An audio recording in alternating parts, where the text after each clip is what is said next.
আসসালামু আলাইকুম রহমতুল্লাহি ওয়া বারাকাতুহু। অনেক দিন যাবৎ তোমাদের সাথে আমার কথাবার্তাটা একদমই হচ্ছে না কেন বন্ধুরা। আমি আমার বাসাটা চেঞ্জ করব, তোমরা সবাই জানো যারা যারা আমার ভিডিও দেখো। তার মাঝখানে আবার আমার পরীক্ষা চলছে। ইতিমধ্যে আমার পরীক্ষা রিটেন শেষ হয়ে গেছে এবং আমি আমার বাসাটিও চেঞ্জ করে ফেলেছি।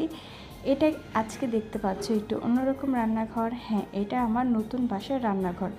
তোমরা আমার নতুন বাসাটি কিভাবে সাজিয়েছি যদি দেখতে চাও, অবশ্যই আমার চ্যানেলটি ফলো দিয়ে রাখো এবং আমি আমার বাসাটি অতি শীঘ্রই তোমাদেরকে দেখাবো কিভাবে সাজালাম। তার জন্য আমার চ্যানেলটি একটি সাবস্ক্রাইব করে রাখো এবং আমার রান্নাগুলো দেখো আজকে কেমন হচ্ছে। আমি লাউ এবং লাউয়ের ঝোলকা ভাজি করছি, এটা খেতে আমার খুবই ভালো লাগে। তো তোমরা অবশ্যই একটি কমেন্টের মাধ্যমে জানাবে। ধন্যবাদ।